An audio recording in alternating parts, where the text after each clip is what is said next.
Good morning. How are you today? It's nice out. I'm actually dressed a little too warm, I think. Although we're in the 30s. So I don't know, that counts as pretty chilly. Once I was the sole person on the top of a mountain. That was in part because the temperature was 4 degrees, which wasn't bad on the ground. But when you get in a chairlift with the wind blowing, it'll destroy you. So, talking about the chill. Well, Trump does his best to create the chill.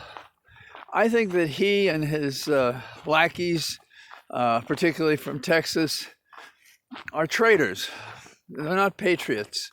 They're undermining, by what they say, though they don't succeed in court, they're undermining our court system, our electoral process, and they don't have a scintilla of evidence. That's what lawyers like to say.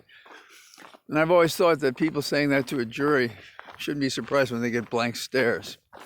So what is the suit that they brought by Texas against the 4 battleground states? What do we got? We got Michigan, Wisconsin, Pennsylvania, and Georgia. So you have one state suing the other states, claiming those states are, how would you say it, thinning the effect of their representation by choosing Biden based on illegal balloting, which is basically the mail-in ballots. And then they have anecdotal comments and old articles to say it. In other words, no proof. The law is a constitutional argument, but it's a very weak one.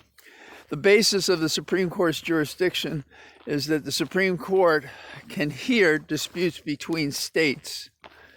So it's sort of like a first-year law student who doesn't know anything, trying to patch together a case that will satisfy the basic requirements for the Supreme Court to hear it. And it's also a setup to attack the Supreme Court, even though the court is dominated by conservatives and Trump appointees, 3 during his administration. One of which we thought was being appointed Barrett, just so she could save him in the general election. So, what's wrong with this lawsuit? Everything is frivolous. And what I suspect the Supreme Court's going to do is to, and they've already asked for this, is to gather the, that was close, gather the response from the several states.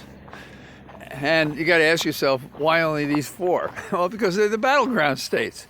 So in other words, there's nothing illegal happening in any other state that chose Trump, but only these 4, which also happen to be able to change the electoral vote.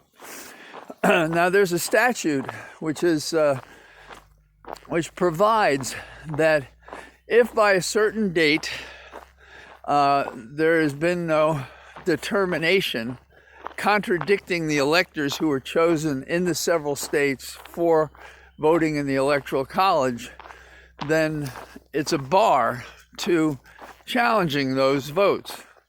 Well, that date happened on Tuesday, and this is Thursday. And so these outstanding lawyers, these bums, they're caught on that date. So how do I see the Supreme Court handling it? Well, I think what the Supreme Court does is it gathers the briefs and it says, A, this is not a legitimate constitutional challenge.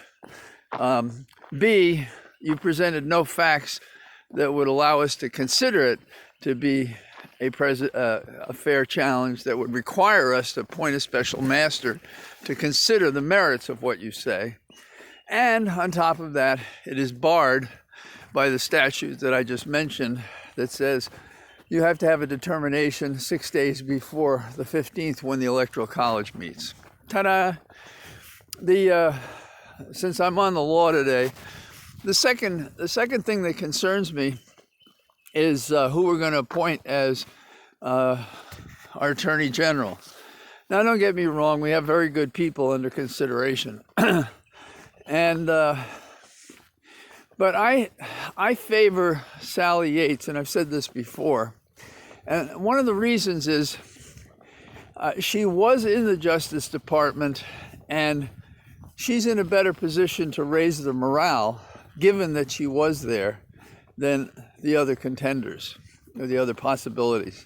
Now, I'm sure they're looking at a senator because they believe the Senate might be hard-pressed to resist a senator, whereas Sally Yates would appear to be more controversial since she stood up to Trump and challenged him rightly, and in two categories. One was she brought to the attention of the White House the Flynn conversation with Kislyak, and she resisted as unconstitutional any enforcement of the Muslim ban that Trump had introduced. He said he fired her because of the Muslim ban. I think that was the pretext to fire her because she was pressing the Flynn case, which ultimately got pressed anyhow. And it didn't hurt that, we have Trump telling Comey to go easy on my boy Flynn. So I think it should be Yates. Also, she's shown to have a spine of steel. And there may be some value in having a professional prosecutor who's never been a politician, meaning she's never run for office. I think her husband has, but that's different. Of course, she's a Democrat, but that's less relevant if she does the job. So get out today, a little warmer where I am, and I'll talk to you tomorrow. Bye-bye.